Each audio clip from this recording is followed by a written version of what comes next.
चलिए दोस्तों, आज की इस वीडियो में हम लोग क्लास 12 के 50 नंबर वाले हिंदी के 5वीं चैप्टर काव्य खंड में पढ़ने वाले हैं। 5वीं चैप्टर्स का नाम है सुंदर का ध्यान कहीं सुंदर, जिसके लेखक है गोपाल सिंह नेपाली।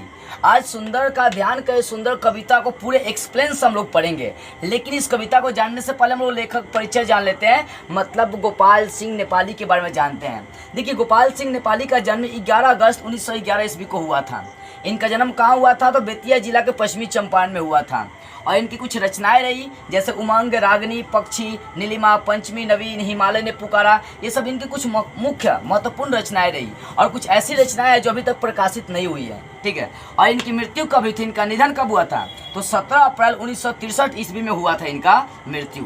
और कहाँ हुआ था? तो भागलपुर के रेलवे प्लेटफॉर्म नंबर 2 पर हुआ था। कई बार ऑब्जेक्टिव क्वेश्चन किया है कि इनका मृत्यु कब हुआ था, ऑप्शन में रहता है भागलपुर रेलवे प्लेटफॉर्म नंबर 2।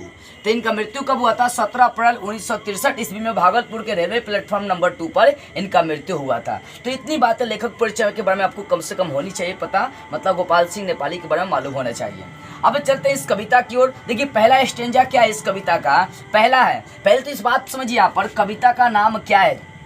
नाम है सुंदर का ध्यान कहीं सुंदर। इस कविता के माध्यम से बनाए हैं कि जो इंसान है वो बहुत सुंदर है, उसकी मुस्कान जो है ना उससे भी कई गुना ज़्यादा सुंदर है। मतलब ये जो कविता है ना, इंसान के उत्साह को जागृत करने वाली कविता है, इसलिए ध्यान से सारी बातों को बारीकी से आप समझिएगा। देखिए, पहली स्टेंजा हम लोग देखते हैं। लिखा है कि 100 अंधियारी रातों से तेरी मुस्कान कहीं सुंदर, मुख से मुख छवि पर लज्जा का छीना परिधान कहीं सुंदर, तेरी मुस्कान कहीं सुंदर। अब ध्यान देंगे, 100 अंधियारी रातों से तेरी मुस्कान कहीं सुंदर। 100 अंधियारी रातों का मतलब क्या हो गया? 100 अंधियारी रातों का मतलब है कि इसको दो भाग में हम लोग समझ सकते हैं। 100 अंधियारी रातों का मतलब क्या होगा? मुसीबत का पहाड़ टूट पड़ना, या प्रकृति क्या करते हैं, इंसान पर मुसीबत देती है, या समस्याओं पर विजय प्राप्त कर लेना, ऐसी आप बोल सकते हैं। 100 अंधियारी रातों से तेरी मुस्कान कहीं सुंदर, मुख से मुख छवि पर लज्जा का छीना परिधान कहीं सुंदर, तेरी मुस्कान कहीं सुंदर। कहने का मतलब है कि जब इंसान के पास कोई समस्याएं आती है, 100 अंधियारी रात का मतलब संकटें आती है, तब मनुष्य उस पर विजय प्राप्त करता है। उस समय उसके चेहरे पर जो मुस्कान होती है वो बहुत सुंदर होती है। मुख से मुख छवि पर लज्जा का छीना परिधान कहीं सुंदर। तब क्या होता है कि मुख से मुख, इंसान के मुख के छवि पर, मतलब इंसान के मुख पर जब लज्जा होता है तो छीना परिधान कहीं सुंदर। अब ये छीना क्या है? एक फिल्म देखे होंगे ABC 2, देखें ABC 2 फिल्म, उसमें छीना उपयोग किया गया है। देखो, छीना का मतलब होता है बहुत सारे रंगों का संग्रह। तो कहने का मतलब क्या हो गया? आप परिधान मीन्स क्या होता है? ये कपड़ा का प्रवचन है। कहने का मतलब है कि बहुत सारे रंगों वाला कपड़ा है, मतलब कहने का मतलब इंसान के मुख पर जो लज्जा होती है वो बहुत सारे रंगों का एक क्या होता है? कपड़ा है, एक आवरण है जो बहुत सुंदर है। देखो, कहने का मतलब देखो, जिस इंसान के ऊपर लज्जा होती है ना, वो लड़का हो चाहे लड़की हो, जिसके अंदर लज्जा वाली गुण है वो इंसान बहुत सुंदर लगता है कवि के अनुसार। कि जिसके अंदर लज्जा वाली गुण नहीं है वो सुंदर नहीं दिखाई दे सकता है। तो इस कारण से लेखक कहते हैं कम से कम हर आदमी के अंदर शर्माने वाली चीज़ें होनी चाहिए, थोड़ी सी भाव खाने वाली चीज़ें। मतलब शर्माना भाव खाना दोनों अलग है। मेरे कहने का मतलब ये है कि शर्माना, किसी बात पर शर्माना, ठीक है। तो कहते हैं कि इंसान के मुख पर जो लज्जा होता है वो सारे रंगों का एक संग्रह है, वो एक आवरण है जो बहुत सुंदर दिखाई देता है। जब 100 अंधियारी रातों से मतलब जब इंसान के पास संकटें आती है, तब उस संकट पर जब वो विजय प्राप्त करता है, तब उसके मुखमंडल पर, उसके चेहरे पर एक मुस्कान होती है जो बहुत सुंदर होती है। मुख से मुख छवि पर लज्जा का छीना परिधान कहीं सुंदर। इसका मतलब हुआ कि इंसान के मुख पर जो लज्जा का आवरण है, जो लज्जा का परिधान है, जो लज्जा का रंगों वाला कपड़ा है, वो बहुत सुंदर है। मतलब ये आदमी जब लजाता है तो बहुत सुंदर लगता है। तेरी मुस्कान कहीं सुंदर, यानी आदमी का जो इंसान का मुस्कान है वो बहुत सुंदर है। इसके माध्यम से लेखक बता रहे हैं कि हर माध्यम में आदमी को हर समय मुस्कुराते रहनी चाहिए, चाहे कितनी बड़ी समस्या क्यों ना हो। मुस्काने से आदमी को कुछ क्या होता है? साहस मिलता है, ताकत मिलता है। इसलिए विगत परिस्थिति में भी इंसान को मुस्कुराते रहनी चाहिए। तो इसका मतलब क्या होगा, एक बार और ध्यान से समझा रहा हूँ। 100 अंधियारी रातों से तेरी मुस्कान कहीं सुंदर, मुख से मुख छवि पर लज्जा का छीना परिधान कहीं सुंदर, तेरी मुस्कान कहीं सुंदर। इसका मतलब ये हुआ कि जब 100 संकटें टूट पड़ती है इंसान पर, तब भी वो विजय प्राप्त करता है, और उस समय चेहरे पर जो मुस्कान होती है, जो हंसी होती है, वो बहुत सुंदर होती है। आगे, मुख से मुख छवि पर लज्जा का छीना परिधान कहीं सुंदर। व्यक्ति के चेहरे पर जो लज्जा का परिधान है, जो आवरण है, वो बहुत सुंदर लगता है। तेरी मुस्कान कहीं सुंदर। आदमी की जो मुस्कान है, इंसान की जो मुस्कान है, वो सबसे ज़्यादा सुंदर है। ठीक है, आगे देखिए दूसरी स्टेंजा क्या है। दूसरी है कि दुनिया देखी पर कुछ ना मिला, तुझको देखा सब कुछ पाया, संसार ज्ञान की महिमा से प्रिय की पहचान कहीं सुंदर, तेरी मुस्कान कहीं सुंदर। ध्यान देंगे, कहने का मतलब क्या है। लेखक कहते हैं कि दुनिया देखी पर कुछ ना मिला, मतलब कह रहे हैं कि मैंने दुनिया का कोना कोना छान लिया, लेकिन मेरे को कुछ भी नहीं मिला। लेकिन जैसे ही मैंने अपने आप को जाना, मैंने अपने अंदर स्थित भगवान को जाना, तो मेरे को सब चीज़ मिल गया। होता नहीं है, कई बार इंसान पूरी चीज़ें खोजते रह जाता है इधर उधर, लेकिन उधर नहीं मिलता है, और कई चीज़ें इंसान के पास ही मौजूद होती हैं। देखो, कह रहे हैं, कहने का मतलब है कि दुनिया देखी, लेखक कहते हैं गोपाल सिंह नेपाली कि मैंने दुनिया का कोना कोना छाना, दुनिया के कोना कोना में घूमा, लेकिन कुछ ना मिला, लेकिन कुछ भी हाथ नहीं लगा। तुझको देखा सब कुछ पाया। इसका मतलब हो गया कि जैसे ही अपने आप को देखा, अपने आप को समझा, तो मेरे को सब चीज़ प्राप्त हो गया, सब कुछ मिल गया। इसलिए लेखक कहते हैं कि इंसान को किसी और की नहीं, खुद की देखो। अपने आप को देखोगे ना, तो उससे आपका विकास होगा। जब तक कोई भी आदमी अपने आप को नहीं पहचानेगा, तब तक वो लाइफ में कभी आगे नहीं बढ़ सकता है। तो लाइफ में आगे बढ़ने के लिए ये बहुत महत्वपूर्ण है कि इंसान अपने आप को कम से कम जाने, अपने टैलेंटी को, अपने हुनर को, अपनी कला को पहचाने, तब वो लाइफ में कुछ कर सकता है, कुछ उखाड़ सकता है। देखिए, तो दुनिया देखी पर कुछ ना मिला, तुझको देखा सब कुछ पाया, संसार ज्ञान की महिमा से प्रिय की पहचान कहीं सुंदर, तेरी मुस्कान कहीं सुंदर। लेखक कहते हैं कि दुनिया का कोना कोना ढूंढ लिया, लेकिन कुछ नहीं मिला, तुझको देखा सब कुछ पाया, जैसे ही अपने आप को समझा, तब सब कुछ मैंने पा लिया। संसार ज्ञान की महिमा से प्रिय की पहचान कहीं सुंदर, तेरी मुस्कान कहीं सुंदर। कह रहे हैं कि जो संसार ज्ञान की महिमा है, कहने का मतलब इस संसार में मोह माया के जंजाल में फंसे रहना, आगे नहीं बढ़ना, बेकार में ख्याली पुलाव पकाते रहना, वो सब बेकार है। उससे तो ज़्यादा प्रिय की पहचान कहीं सुंदर, मतलब अपने आप को पहचानना ही वो बहुत सुंदर है। तेरी मुस्कान कहीं सुंदर। इंसान की जो मुस्कान है वो बहुत सुंदर है। देखो, कहने का मतलब सीधी सी भाषा में समझाऊँ ना अगर, तो कहते हैं कि दुनिया का मैंने कोना कोना घूम लिया, लेकिन कुछ नहीं मिला। जैसे ही अपने आप को देखा कि मेरे को सब चीज़ मिल गया, और इस संसार की जो मोह माया है उसको छोड़कर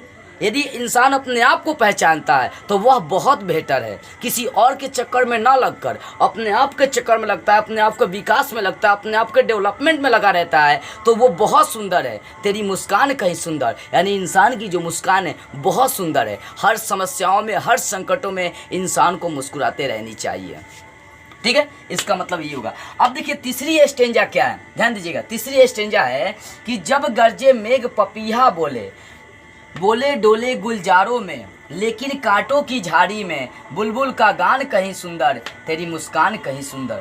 लेखक कहते हैं कि जब गरजे मेघ पपीहा बोले, बोले डोले गुलजारों में, लेकिन कांटों की झाड़ी में, बुलबुल का गान कहीं सुंदर, तेरी मुस्कान कहीं सुंदर।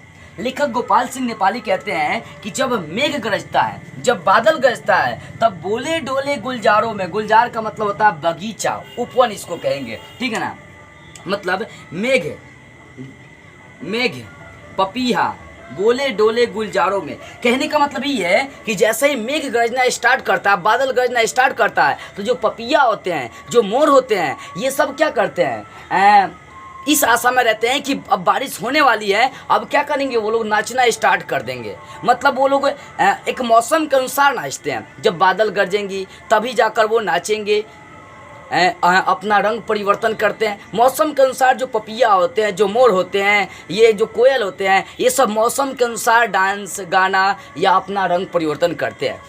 तो कहने का मतलब क्या है कि जब गरजे मेघ पपीहा बोले, बोले डोले गुलजारों में, लेकिन कांटों की झाड़ी में बुलबुल का गान कहीं सुंदर, तेरी मुस्कान कहीं सुंदर। लेखक कहते हैं कि जब मेघ गरजता है, जब बादल गरजता है, तब पपीहा बोलना शुरू करता है। बोले डोले गुलजारों में, और गुलजारों का मतलब बगीचे में मोर क्या करते हैं, डांस करना शुरू कर देता है। कब? जब मेघ गरजेगा। बस जब तक मेघ नहीं गरजेगा, जब तक मौसम नहीं आएगा उनके डांस करने का, उनके नाचने का, उनका रंग परिवर्तन करने का, तब तक वो कुछ नहीं करते हैं। मतलब इंतजार में लगे रहते हैं मोर। लेकिन कांटों की झाड़ी में बुलबुल का गान कहीं सुंदर, तेरी मुस्कान कहीं सुंदर। देखो कहने का मतलब यहाँ पर क्या है, लेकिन जो कांटों की झाड़ी है, बुलबुल का गान कहीं सुंदर, लेकिन कांटों की झाड़ी में जो बुलबुल गाना गाता है, बुलबुल का नाम सुने है ना, नाइटिंगेल इसको कहते हैं हम लोग। इसकी जो आवाज़ होती है ना, बहुत सुंदर होती है। ये बुलबुल किसी का इंतजार नहीं करती है, ये कांटों वाली झाड़ी में भी रहती है ना, तो जब मन करता है तब ये खुलेआम गाना गाने लगती है, अपने मधुर आवाज़ से सबको सुशोभित कर देती है। लेकिन जो पपीहा होते हैं, जो मोर होते हैं, वो मौसम का इंतजार करते हैं कि गरजेगी, बारिश होगी, बारिश वाला मौसम आएगा, तभी जाकर वो डांस कर सकते हैं, गा सकते हैं, अपना परिवर्तन कर सकते हैं। मतलब ये मौसम के अनुसार, मौसम का इंतजार करते हैं। लेकिन जो बुलबुल है वो किसी का इंतजार नहीं करते हैं, उनका जब मन किया तब अपनी सुंदर आवाज़ से सबको सुशोभित कर देते हैं।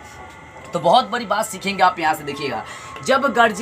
जब गरजे मेघ पपीहा बोले, बोले डोले गुलजारों में, लेकिन कांटों की झाड़ी में बुलबुल का गान कहीं सुंदर, तेरी मुस्कान कहीं सुंदर। यानी जब मेघ गरजता है तब पपीहा बोलना शुरू करता है, बगीचों में मोर नाचना शुरू करता है, लेकिन कांटों की झाड़ी में बुलबुल का गान बहुत सुंदर है, क्योंकि वो किसी का इंतजार नहीं करता। तेरी मुस्कान कहीं सुंदर, मनुष्य की मुस्कान सुंदर है। कहने का मतलब आप ये लिखिएगा भाषा कि जब बादल गरजता है तो पपीहा बोलना शुरू करता है, गुलजार मतलब बगीचों में मोर नाचना शुरू करता है, लेकिन जो बुलबुल होता है वो हर समय कांटों की झाड़ी में अपने गान से, अपने मीठी आवाज़ से सबको सुशोभित करते रहता है। वो किसी का इंतजार नहीं करता। ठीक उसी प्रकार मनुष्य को भी किसी का इंतजार नहीं करनी चाहिए, उसको अपने कार्य में हमेशा लगे रहनी चाहिए, क्योंकि इंतजार करने वाले इंसान कभी लाइफ में कुछ करते नहीं है। इसलिए इंतजार करना बंद करो और लाइफ को आगे बढ़ाने के लिए मेहनत करना शुरू करो। इस कविता के माध्यम से, इस स्टेंजा के माध्यम से आपको यही सीखने को मिलती है।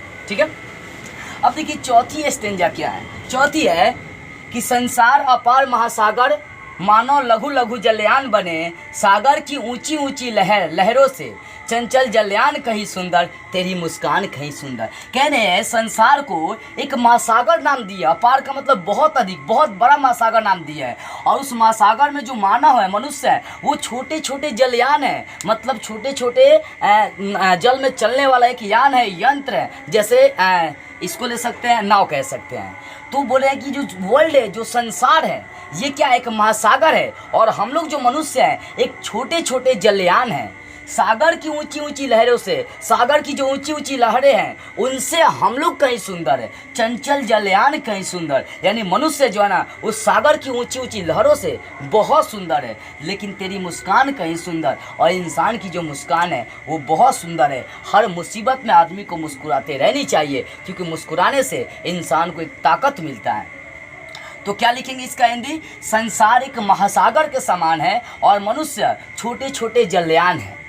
सागर की जो ऊंची ऊंची लहरें हैं, उस लहर से मनुष्य जो है ना बहुत सुंदर है। जब इंसान के पास कोई समस्या आती है और उस पर मनुष्य विजय प्राप्त करता है और उसके चेहरे पर जो हंसी होती है वो हंसी बहुत सुंदर होती है। तो लिखेंगे कि संसार एक महासागर है और मनुष्य जो एक छोटा छोटा जलयान है, और सागर की ऊंची ऊंची लहर से मनुष्य बहुत सुंदर है।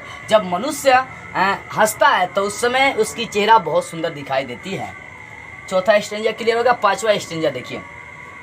पांचवा स्टेंजा है कि तू सुंदर है पर तू न कभी देता प्रति उत्तर ममता का, तेरी निष्ठुर सुंदरता से, तेरी निष्ठुर सुंदरता से मेरे अरमान कहीं सुंदर, तेरी मुस्कान कहीं सुंदर। कह रहे हैं कि तू सुंदर है, प्रकृति को बोलते हैं, ये लेखक बोल रहे हैं गोपाल सिंह नेपाली, कि तू सुंदर है, मैं मानता हूँ, पर तू कभी ना देता प्रति उत्तर ममता का। ध्यान देंगे, तू सुंदर है पर तू कभी ना देता प्रति उत्तर ममता का, तेरी निष्ठुर सुंदरता से मेरे अरमान कहीं सुंदर। इसका दो तरीके से हम लोग हिंदी निकालेंगे, ध्यान दीजिएगा कैसे निकालेंगे।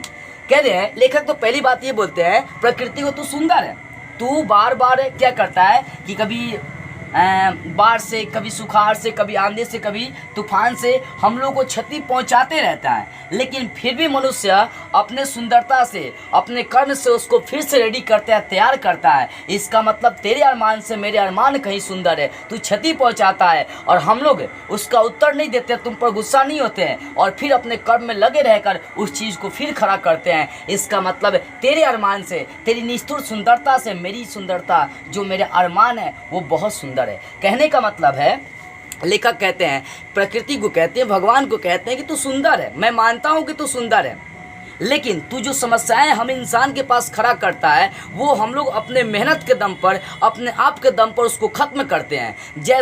जैसे में आप लिखिएगा कि जब आंधी तूफान आती है तो हम लोग को बहुत ज़्यादा क्षति पहुंचती है, बाढ़ आ जाए, सुखाड़ आ जाए, तो भी हम लोग को बहुत सारी समस्याओं का सामना करना पड़ता है, लेकिन उस मुसीबत से हम लोग लड़ते हैं, उसका डट कर सामना करते हैं और फिर भी अपने आप की एक नवीन रचना करते हैं, अपने आप का विकास करते हैं, अपने आप की कल्पना करते हैं।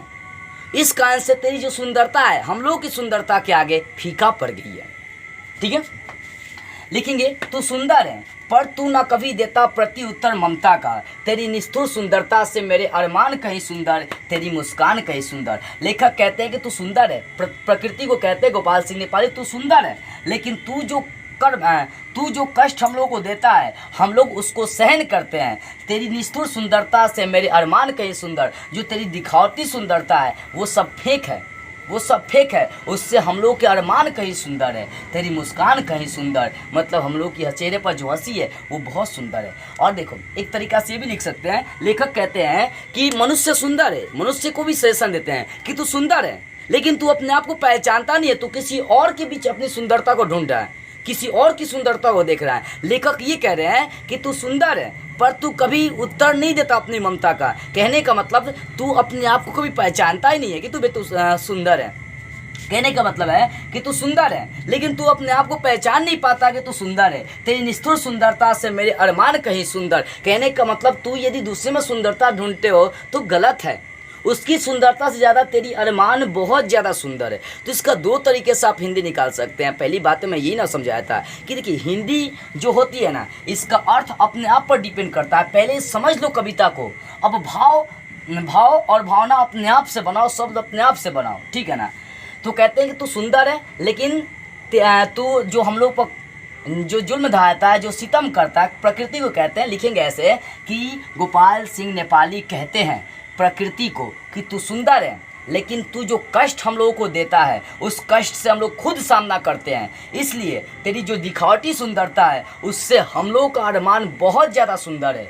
तेरी मुस्कान कहीं सुंदर, यानी इंसान के चेहरे पर जो मुस्कान होती है वो बहुत ज़्यादा सुंदर होती है। इस तरह से पांचवा स्टेंजा क्लियर होगा। अब अंतिम स्टेंजा देखते हैं इस चैप्टर का। बोलते हैं कि देवालय का देवता मौन पर मन का देव मधुर बोले, इन मंदिर मस्जिद गिरजा से मन का भगवान कहीं सुंदर, तेरी मुस्कान कहीं सुंदर। लेखक कहते हैं कि देवालय का देवता मौन पर मन का देव मधुर बोले। कहते हैं कि जो देवालय है, जो मंदिर मस्जिद है, वहाँ का देवता मौन है पर मन का देव मधुर बोले। पर जो मन का देवता है वो सब क्या है, मधुर बोलता है। इन मंदिर मस्जिद गिरजा से मन का भगवान कहे सुंदर, मतलब मंदिर और मस्जिद जो है ना, गिरजा है, गिरजाघर है, इन सब के भगवान से जो मन के अंदर भगवान है वो बहुत सुंदर है, तेरी मुस्कान कहीं सुंदर। सिंपल सी बात में समझेंगे कि जो मंदिर दिखाई देते हैं वो सब देवता मौन रहते हैं। जो पत्थर की मूर्त है, जो पत्थर की मूर्त है वो सब दिखावटी मूर्त है, वो तो मौन रहते हैं, चुपचाप रहते हैं। लेकिन हम लोग के अंदर जो भगवान है वो मधुर बोलता है, वो हर समस्याओं के लिए हम लोग को सजेशन देते रहता है। इसलिए लेखक कहते हैं कि मंदिर मस्जिद गिरजाघर में जाने से अच्छा है अपने मन के भगवान को पहचानो। जिस दिन मनुष्य अपने आप को पहचानेगा, अपने अंदर के भगवान को पहचान लेगा, उसे लाइफ में आगे बढ़ने से, सक्सेसफुल इंसान बनने से साला दुनिया की कोई ताकत नहीं रोक सकता। इसलिए ध्यान देंगे, देवालय का देवता मौन पर मन का देव मधुर बोले, इन मंदिर मस्जिद गिरजा से मन का भगवान कहीं सुंदर, तेरी मुस्कान कहीं सुंदर। मतलब जो देवालय का देवता है, जो मंदिर मस्जिद का देवता है वो मौन है, लेकिन मन का देवता हमेशा मधुर मीठी वाणी बोलता है। मंदिर मस्जिद गिरजाघर में भगवान ढूंढने से अच्छा है कि अपने मन के अंदर के भगवान को पहचानो, क्योंकि वो भगवान बहुत सुंदर है। इंसान के पास जब मुसीबतें आती है तो वो उसके चेहरे पर एक तेरी मुस्कान कहीं सुंदर का मतलब हो गया कि जब आदमी के पास कोई संकटें आएगी, कोई मुसीबतें आती है और जब वो उस पर विजय प्राप्त कर लेता है और तब उसके चेहरे पे एक हंसी होती है, उसी को हम लोग बोलते हैं कि वो बहुत सुंदर है। तो ध्यान देंगे, लिखेंगे यही कि जो मंदिर मस्जिद का या गिरजाघर का जो देवता है वो मौन होता है, वो सब बनावटी है, पत्थर का है, लेकिन मन का देवता हमेशा मधुर मीठी वाणी बोलता है। इन मंदिर मस्जिद गिरजाघर में भगवान ढूंढने से अच्छा है कि अपने अंदर के मन के भगवान को पहचानो, क्योंकि वो बहुत सुंदर है और इंसान के चेहरे पर जो मुस्कान होती है वो बहुत ज़्यादा सुंदर होती है। तो इस तरह से गोपाल सिंह नेपाली मनुष्य के उत्साह को बढ़ाने की कोशिश की है। तो बस आज की इस वीडियो में इतना ही। अगले वीडियो में अगले एक्सरसाइज या चैप्टर के साथ हम लोग फिर मिलेंगे।